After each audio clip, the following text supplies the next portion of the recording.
Coming up on today's wrestling news, Vince McMahon's health is in serious decline. The Judgment Day members thought they were in serious trouble a couple of years ago. Why Zelina Vega is missing from WWE TV. And controversial AEW star receives high praise for his work thus far. I'm Adam Wilborn. I'm Michael Sidgwick. And this is the news. Right, let's talk about Vince McMahon because a recent report has come out by Lee Cole, brother of former WWE employee Tom Cole, and has revealed that Linda McMahon, obviously wife of Vince McMahon, has revealed that his health is constantly declining.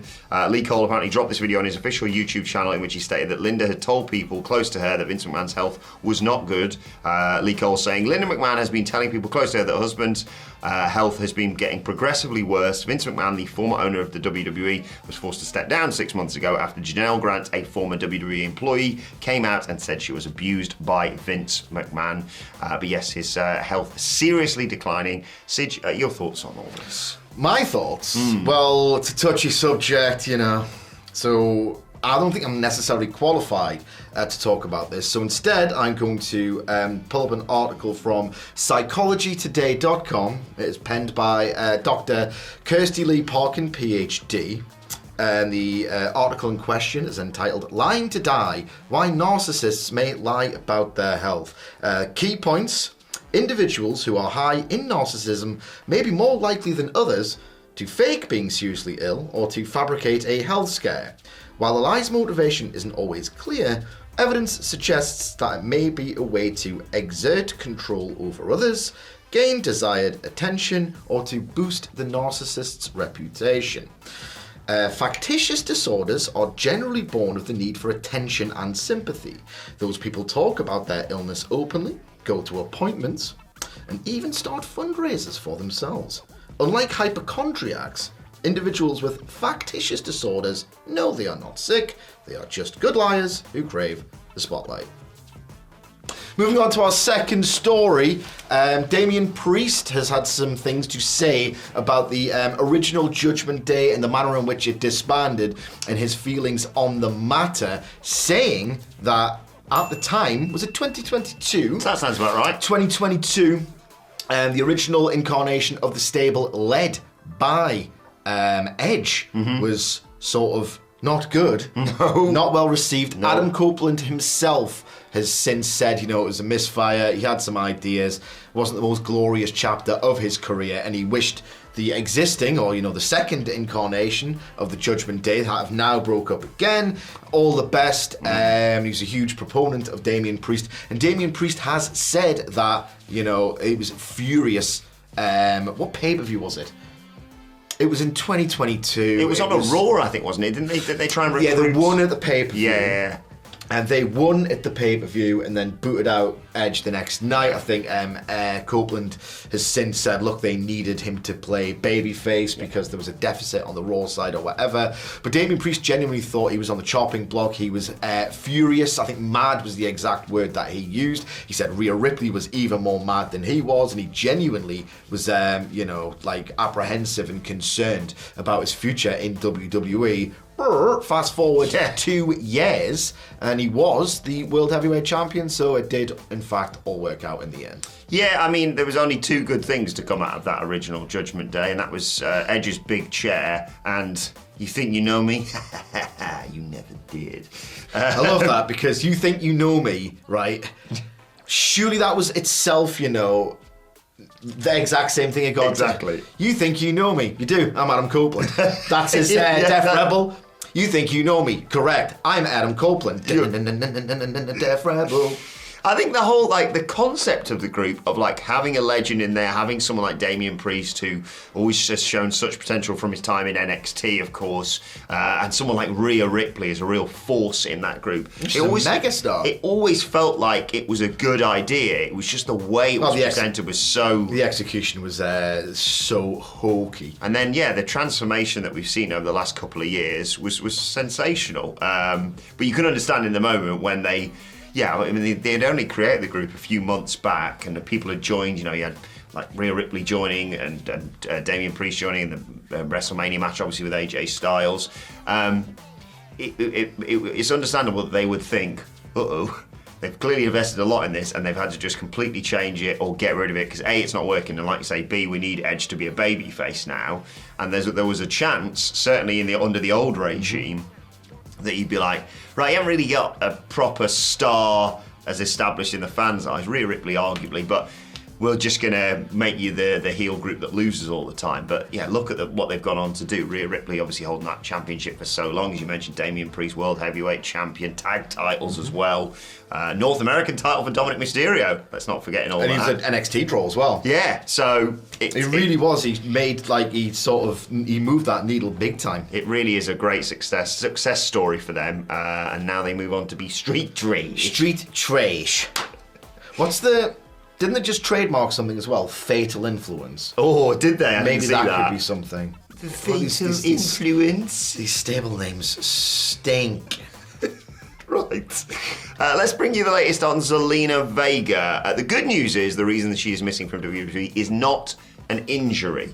But loads of people asking where she is. And apparently PW Insider reporting that yes, it's not due to injury, and it's unclear as to why she hasn't been used, but the general consensus, according to Mike Johnson, who speculates on this, could be the fact that she's simply just selling the beatdown she received last month at the hands of the new Pure Fusion Collective. These stable names stink. What should they be called, Michael Sidgwick? The Ministry of Starkness. Quite right. But yeah, good news if you're a fan of Zelina Vega. She's not injured. It is just a storyline injury to her arm that Shayna Baszler keeps stamping on, basically. But fingers crossed she will return soon. Really like Zelina Vega, and I'm hoping for big things for her towards the end of this year. Indeed. I believe on Twitter /X that they pronoun boy Zelina Vega and Liv Morgan have been going back and forth, maybe picking up that sort of feud they had a couple of weeks ago, that mini program on television. They had a match that was like shockingly well done with all the interference and the drama. So I do that again. Zelina Vega has got absolute patter out the ass. Like, she's got like that sort of vicious tongue. She can go at you. We've seen it in sort of, not so much on TV, but definitely on socials. Like, she's done watch-alongs where she's sort of like, you cannot compete verbally. If you can sort of draw that out of her and put that character on television, there could genuinely be a star there. Yeah, I mean, she certainly looked like a star of that Backlash a year ago. Yeah, but if they can sort of really develop that personality that she has, that really sort of almost cruel, biting, quick-witted sense of humour, get that on TV, I think there could be a star there, genuinely. Absolutely. Best luck to her, and we'll keep you posted as and when she's going to return. Absolutely. The last news item of today, the subject is the controversial AEW sort of import. Tomohiro Ishii, who was one of the absolute best professional wrestlers, A, on the planet, B, of all time. PW Insider report that his work has been subject to extremely high praise within AEW, to such an extent that a lot of young wrestlers are studying him. They should have been doing that before he came over, but maybe it's better to do it up close and personal or whatever, to pick his brain backstage. My take on this, before I get yours very quickly, is that for my subjective tastes, Tomohiro Ishii is an absolute legend of professional wrestling. There's nobody of few others who can convince me in the throes of the drama that, oh God, he's dead. Yeah. He's absolutely done for, and then, oh my God, he's come back to life. He is the Lazarus of professional wrestling. And you'd think after the first few times, it's just his sort of trick. It's his way of getting the crowd on board. It feels real every single time. He's Lazarus, the way he can come back from the dead. He's an absolute genius. And if you do not like, that particular style, and it's not for everyone, that fighting spirit style, the strong style, the delayed selling, the fire up, sometimes it's no sold, like all of those umbrella terms under whatever the style is named or defined. You should be studying Tomohiro Ishii, if for no other reason, even if it's not the same style that you want to sort of adopt or learn from. His pacing of matches, and I know there's no such thing as objectivity in pro wrestling, it is an art form, I get that, but the amount of times he has made an arena or a dome, not enough dome appearances for me, but an arena, a building, a hall, wherever, like erupt in noise because he's paced the comeback so well. Like wrestling, you know, stylistic overlap, it's not so much about content anymore. It's all about how you pace and build a match and the when to do things. And I don't think there's anyone better, or there's like only a handful on par with Ishii in terms of the when. It's all about the when. Professional wrestlers themselves will tell you this. There's very few wrestlers better than the when than Tomohiro Ishii. So yeah, there's few better to study from. Again, even if you don't like the style, you know, the forearms and all that stupid discourse, fine, have that opinion. Like, audibly, in those halls, those arenas, the when, he's perfect at it. Look at the noise he elicits. Is that what people are kicking off on? I didn't see Collision over the weekend, but I saw a lot of people going mad about Swerve versus Ishii. Quite frankly, I scrolled past a lot of it because I don't have the tolerance to get, I don't even like to read about it. In fact, right, so I mean, years ago, I was kind of guilty about getting in and like being defensive or whatever, and then I grew up too late. Like, I was in my mid-30s at the time, I was getting annoyed about this sort of thing. I've moved on, right? I don't like getting amongst it. I don't even like giving my take. Sometimes it's self-explanatory. I don't like getting amongst it, arguing the point. I don't like reading the bad faith or uninformed criticism or whatever. I don't even at this point like it when on Twitter/X, or you know, I'm browsing a message board or a comment section or wherever. I don't even like seeing an allusion to the discourse. You know what I mean? I don't like seeing it being alluded to because it's just almost the same thing.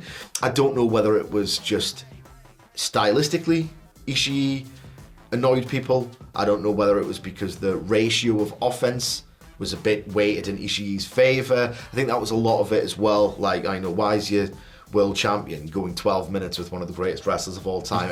I don't know, and quite frankly, I don't care. It's good, away from bubble crap, that young wrestlers are studying Ishii, because maybe the game isn't quite so dead if that is the case. Yeah, I think AEW's really made the most of having him in the last month. I think he should be winning matches. Oh, well, apart from that. I think he really should be winning matches. If nothing else, I don't think he could headline an AEW pay-per-view. He could, at a minimum, headline like a really big TV special, a la Winter is Coming, and how you position him in that role is to have him beat people. He's used to enhance other wrestlers, and he's better than a lot of the wrestlers that he's been used to enhance. Yeah, but I really like him. Like you say, he's got that aura. He hasn't got a neck, which is always... Don't need one. No.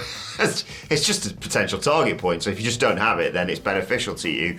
I don't get all the people kicking off. It's Tomohiro Ishii. He's got that legacy that comes with him. It's just one of those where it's like different wrestlers for different people. If you don't like them, you just don't have to... Yeah. You don't watch it. It's fine. You just skip to the next... Anyway, it doesn't really matter. But of course, we were lucky enough to have him in WCPW, and I still remember, the wow factor of seeing him just really lay it in. I think it was with Rampage, and just being like, are these two going to be all right to get home afterwards? It was really, really enjoyable. That was where me and Ishii kind of formed our friendship. I was his bodyguard, of course, because, you know, he needs one. If he's going to have one, it's going to be this guy. So, Tomohiro, if you're watching, and obviously you're coming to All In, hey, why not pop along to our live show beforehand? Is he like this? Is he going to be there? Probably not. But we will, and don't worry, Simon Miller will be as well. WhatCulture.com/tickets. Love that for me. WhatCulture.com/tickets. Earlier on the date, ahead of All, and then afterwards head the snarky pedantic prick, but don't worry about it. Miller's there. Tell you what, you know, Miller is like one of the nicest guys you'll ever meet in your entire life. There's like a meet and greet. You couldn't hope to meet like legitimately a nicer guy than Miller. Completely diametrically opposed we are in terms of wrestling takes and approaches to the content game, but what a guy. So come along and meet him. Yeah, WhatCulture.com/tickets. And after All In, head along to Sweet Chin Disco. Tickets have sold out now, but don't worry, there'll be a limited number available on the night. So come watch us film ups and downs and what went down if you're going to All In, and then join us. We got ourselves a Cowboys, and we will start heading back to Crystal Club for Sweet Chin Disco. Kind of like this as well, so... Hey, more of that later on today in the after news. But for now, why not watch this video right here?